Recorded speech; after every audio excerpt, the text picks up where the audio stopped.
And we are recording. This is David P. France, and I'm coming to you from Basel, Switzerland.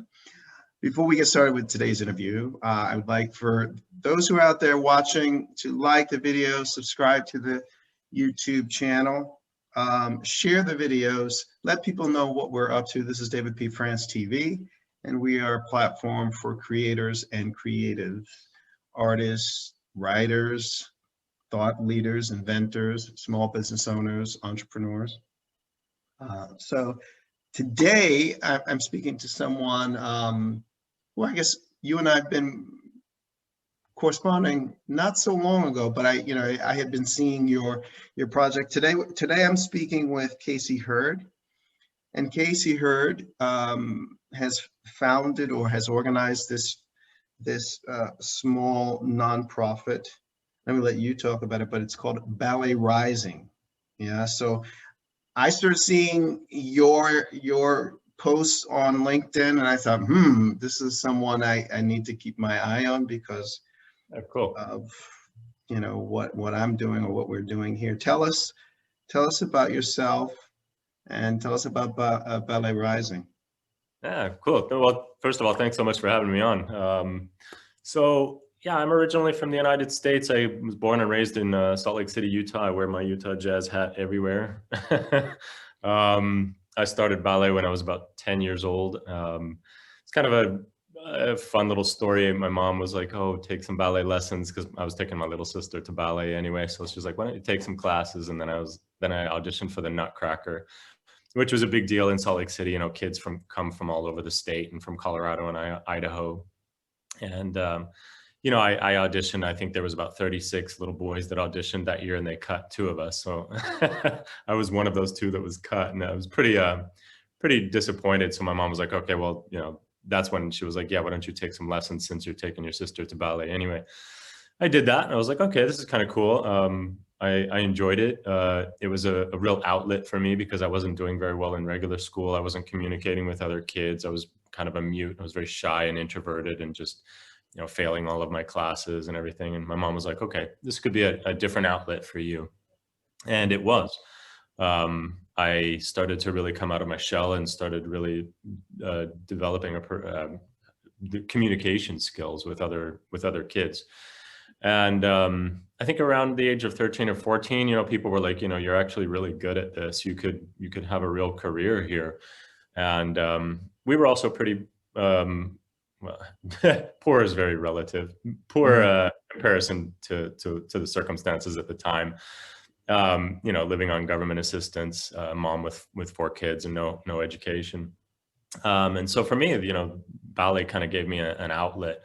And I started traveling. I got scholarships to schools around the United States. And, for me to actually leave the state of Utah was kind of like, wow, going to the big city, Yeah, one thing led to another. I went to Washington, D.C. to train with a bunch of well-known teachers that came from St. Petersburg, Russia, who started a small school in Washington, D.C. From there, I went up and joined American Ballet Theater, one of the biggest ballet companies in the world. And yeah, I went to Pacific Northwest Ballet after that, became a principal dancer, loved it, had a great time, loved Seattle. And then I was offered a job as a principal dancer with the Dutch National Ballet here in Amsterdam, and couldn't say no.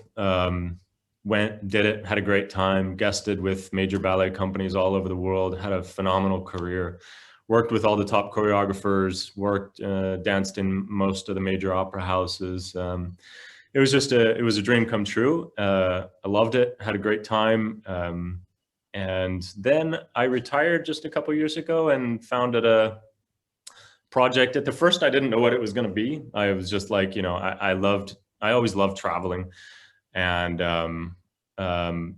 I wanted to travel outside of areas where classical ballet took me. As a dancer, I went a million times to New York, Paris, London, Moscow, places like that.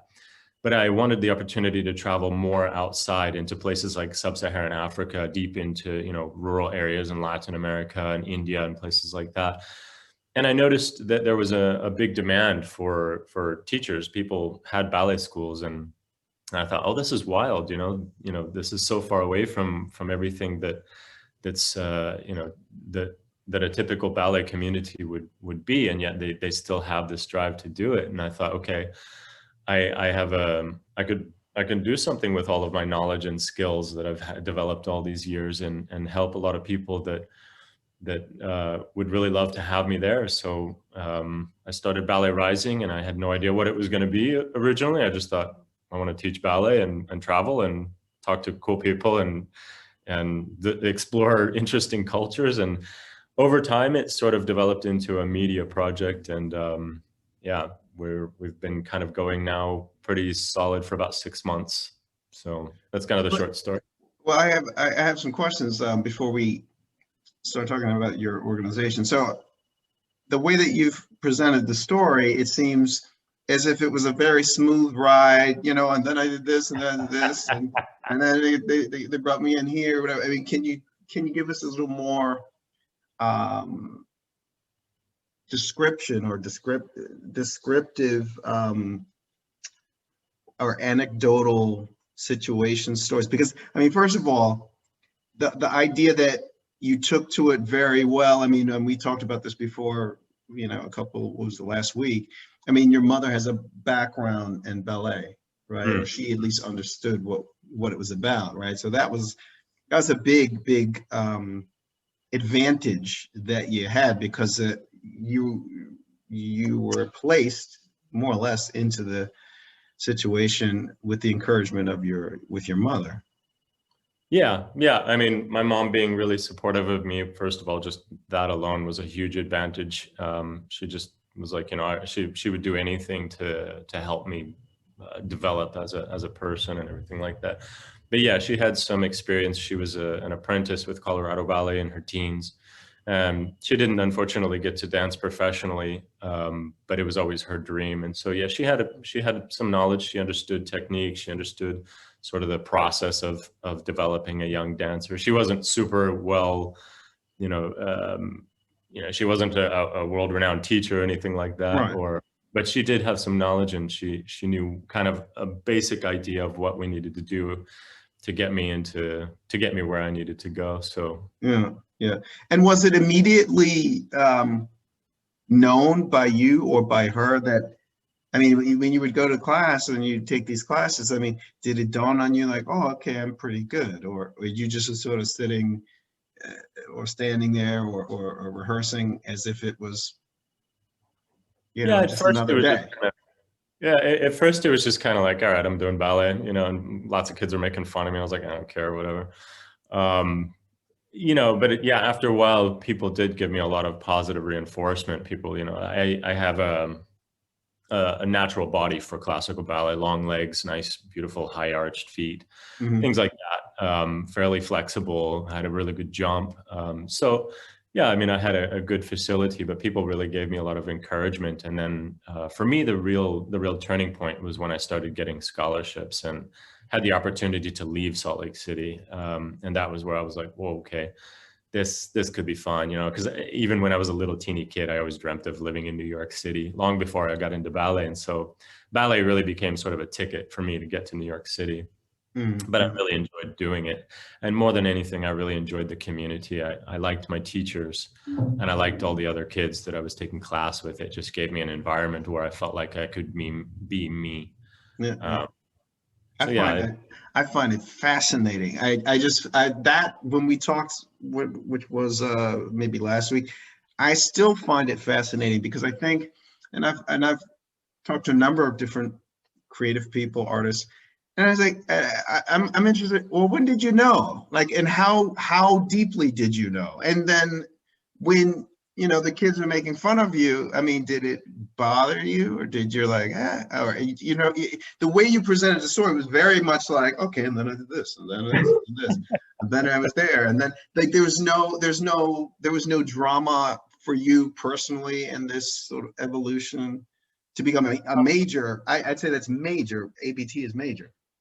Yeah, there was a lot of drama. You know, it's kind of, yeah, yes and no. You know, it was big drama. It hurt, you know, kids making fun of me. Of course, I didn't like it. It wasn't fun. But at the same time, I kind of knew that I was different anyway. at school, kids were making fun of me anyway, because I was a mute, kind of a shy little kid that nobody talked to, and I didn't want to talk to them. So people were always like, that kid's weird. So when they started making fun of me for doing ballet, I was like, okay, just more of the same old crap. It bothered me, but it didn't really get me down that much. I was like, whatever, I'm leaving here anyway. I'm going to New York. I find it fascinating because certain young people are very self-aware, right? Oh, yeah. And that self-assuredness and self-awareness is, I think, the difference. It can make the difference, all the difference between whether somebody makes it or not. And we've had discussions with someone that was a big time model. Yeah, same thing. People approaching her, and she understood immediately. I think she understood immediately that this was her ticket. Yeah. And I'll share a personal story. Then we move on to Ballet Rising. I had I was involved with dance very early on as well. I think it was maybe 12, 13, and I was in high school performing arts dance. But I knew I did not even see it as an opportunity. I had no clue of where I was relative to other people, because it wasn't an official ballet school. It's not something that my parents had any access to, even though my sister had been taking ballet classes for a long time. It was just fun. I didn't look at it as a career, but now in hindsight, I could see why I didn't see it. And then I could see if I had really had the mindset, or at least the foresight, right, of like what was going to happen, right? And I didn't necessarily have the support from my family. I knew that was, a key thing. So I'm very sensitive to that, particularly with regard to male dancers. So I'm always curious as to how it unfolds. Tell us more about Ballet Rising, and so you formed this organization, and exactly what is it? What does it do, and what do you hope for the future in this organization? So right now we're a media, basically a media project, and we have a very specific goal. We're sort of we're talking about a niche area, and that is ballet in the most unlikely places. And so it's just like, we're seeing these stories here and there, and there was recently a small story in the BBC about a young boy in Nigeria who was doing ballet in the rain with no shoes on, and it just went viral everywhere. And we're seeing these stories all the time. I saw another story recently on the BBC about the Billy Elliot of India, and his dad was a rickshaw driver, and now he's studying in the English National Ballet School in London. And there's so many of these great stories of people coming from the most unlikely places. And it just, to me, it just showed that there's a big drive and a big interest in ballet globally. And it's always been sort of seen as this sort of white European elitist style of dance. And it kind of has been for a lot of its history, but that's changing rapidly. And I think the ballet community really welcomes that change. And we don't want to be seen as that. We want to be more open and inclusive. And I think we need to go and encourage and sort of connect with people that are on the fringes of the community, that feel as if they're far away.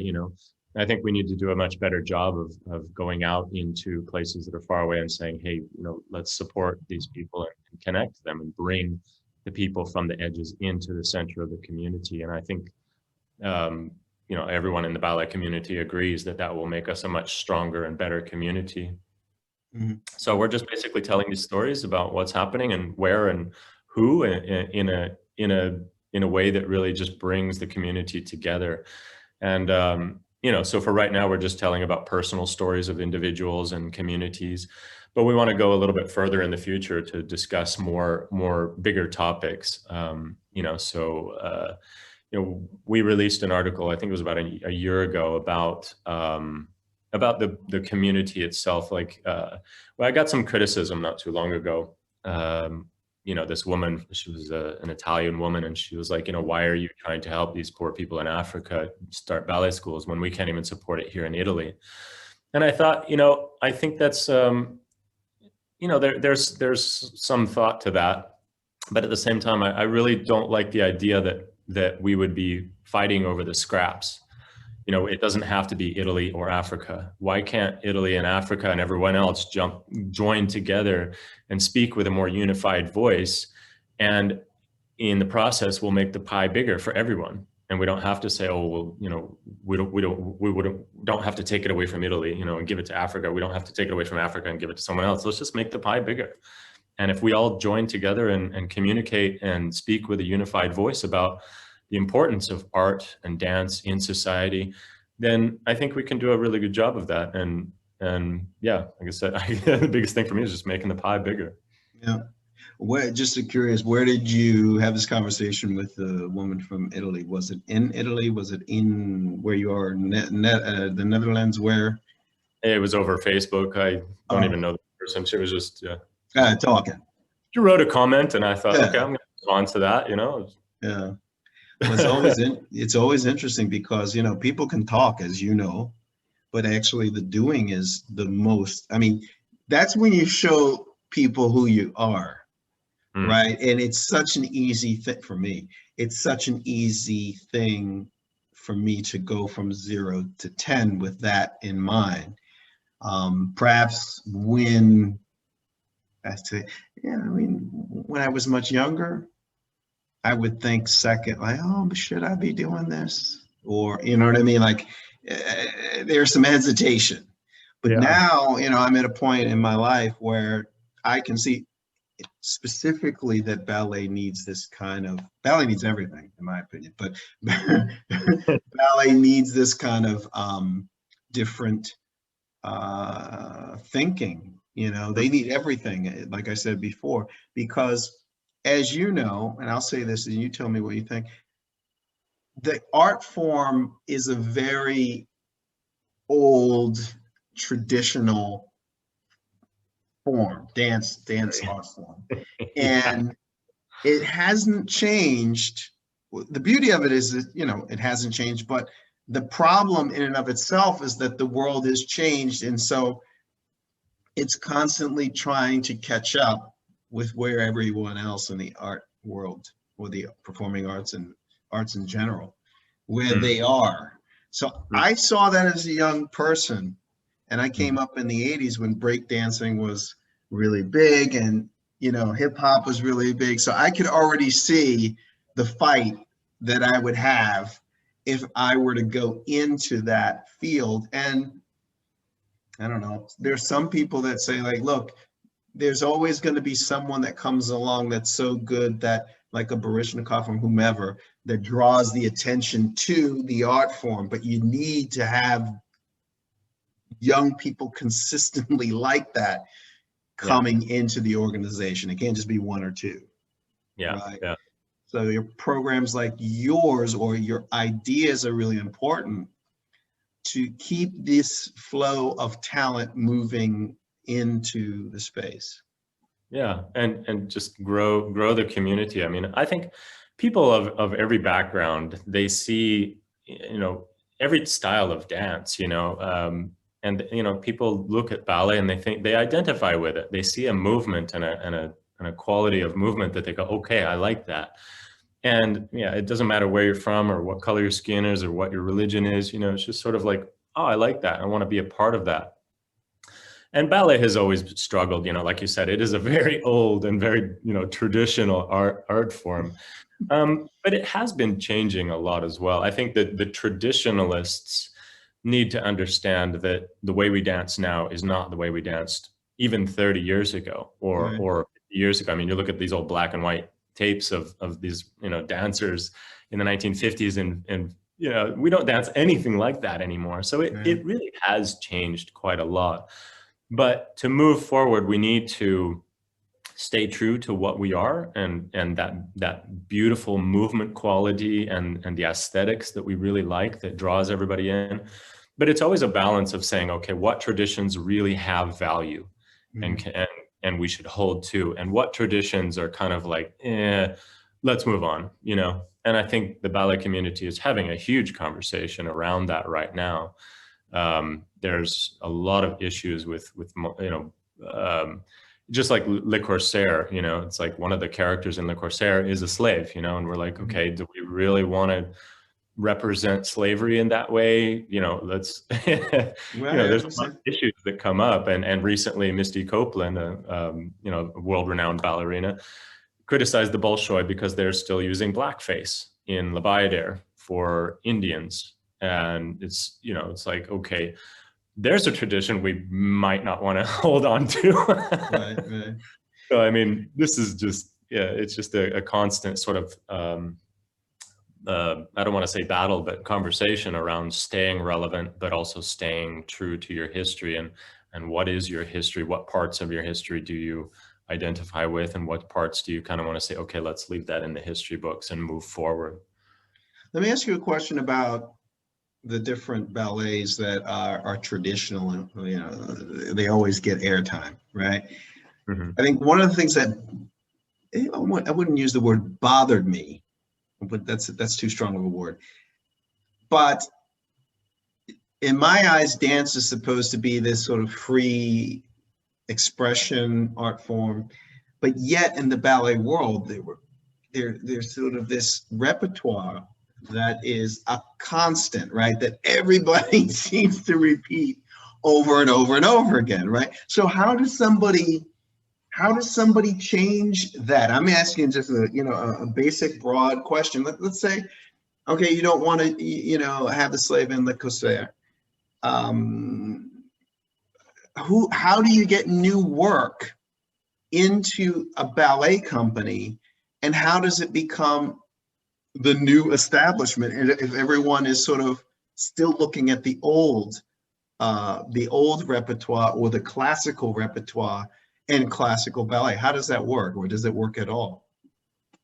I think some of the classics are going to change a little bit. You know, we already have changed some of them slightly. I mean, look at Nutcracker. I mean, people all over the United States are really getting after Nutcracker because of all of the, you know, the divertissement in the second act is, you know, the Chinese dance, the Russian dance. I mean, really, they're going after the Chinese dance.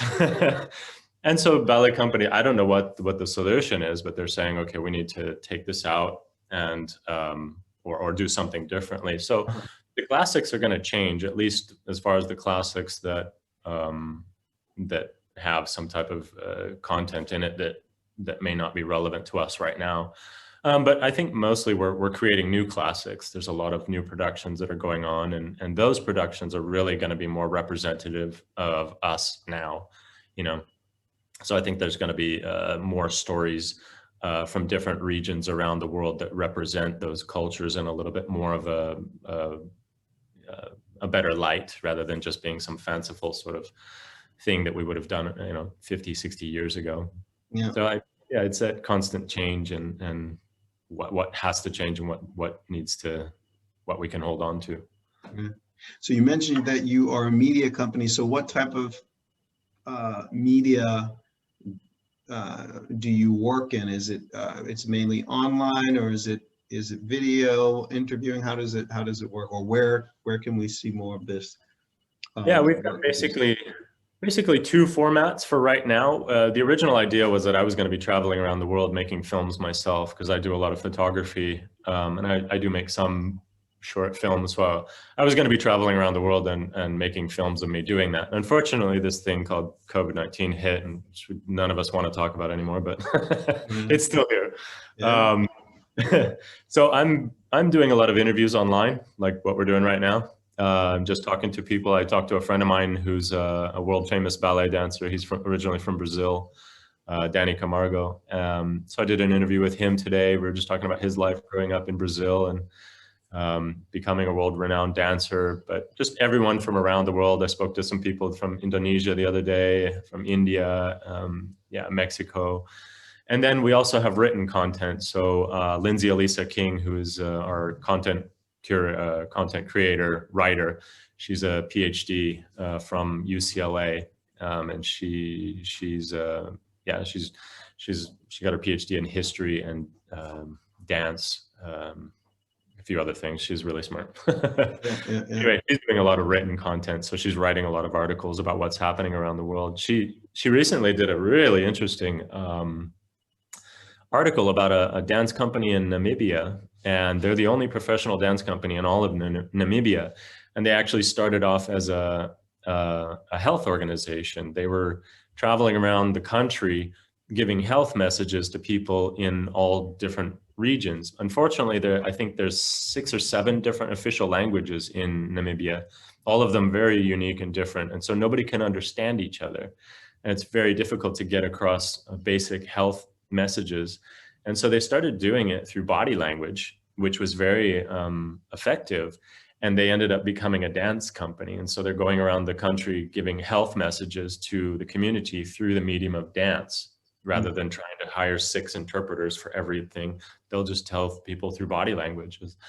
And yeah, I just thought that was just the coolest story ever. And so, yeah, it's just a lot of stuff like that. Just people doing cool things around the idea of dance and culture and stuff. So yeah, video content and written content.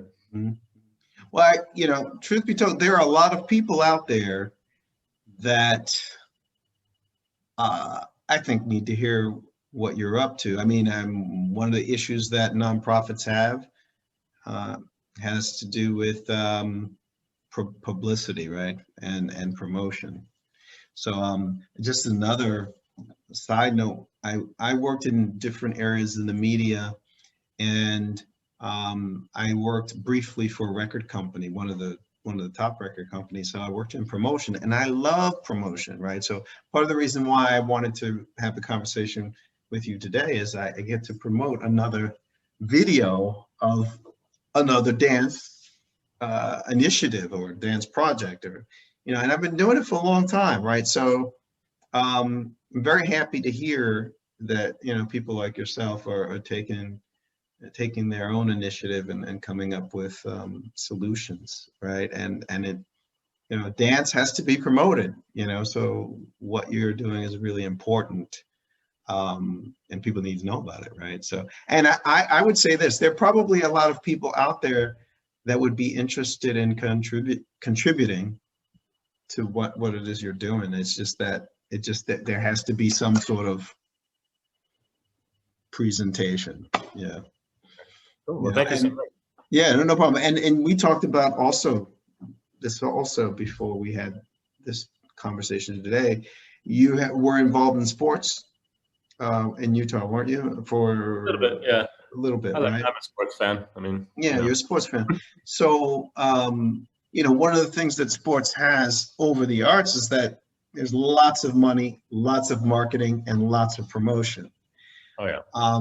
And it has always been my vision that dance would develop this sort of marketing in its own way. It's still not there, because generally the people in dance tend to be dance specific, and they move up the chain or the ladder, right? But they're very, very specifically focused, right? And very few business minds go into the field, right? So it's something that is going to take a longer time, I would say. But you are on the path to doing this, so I commend you. Yeah.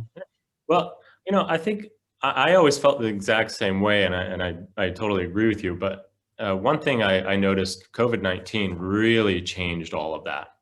The way ballet and opera companies and arts organizations really view how they need to start connecting with people in a much bigger way. We can't just rely on those people who can fit into the opera house on any given night. We need to engage with people in the far reaches of the planet digitally. There's no other way. And so I think people are really shifting. I've been saying the same thing that you were just saying for years. We need to sort of not do what sports are doing. Arts are different than sports, but there's a lot we can learn and incorporate that they're doing. And I think just within the past year, suddenly everybody has just flipped and said, okay, yeah, we need to do this. And so there's at least a big recognition right now of the fact that dance and art needs to do a better job of promoting and connecting with bigger audiences in a more real way. Yeah. Well, I think what you're doing is fantastic. Is there anything else that we should know about your organization, how we can contact you, or if you're looking for people to assist you, how Can Sure, you give yeah. us? I mean, Yeah. we're always open for collaborations, always interested to talk to people and work with people. You can always, you can find us. Our website is www.balletrising.com. We're on all the social media sites, LinkedIn, Instagram, Facebook, and Twitter. So yeah, you can find us on all of that stuff. So anybody out there who wants to connect with me, contact me, feel free, contact me on any platform. Always ready to talk to people and yeah, see what we can do to make things more interesting. Yeah, I think it's an open opportunity as far as I can see. If with regard to dance, it may not be like, this isn't Wall Street, right? This isn't, but the enrichment is enormous, right? What you can get out of it. And, this is what I try to drive home to people who may not necessarily connect with it because of the financial aspect. I mean, we need volunteers across the board in almost everything now, so thank you for taking the time to update us, tell us what you're up to and what the organization is up to. Well, yeah, thanks so much for having me on. Great talking to you. Yeah, okay, well, you have a great rest of your Sunday, and we will speak soon. Sounds good, man. Take care. Enjoy. See you.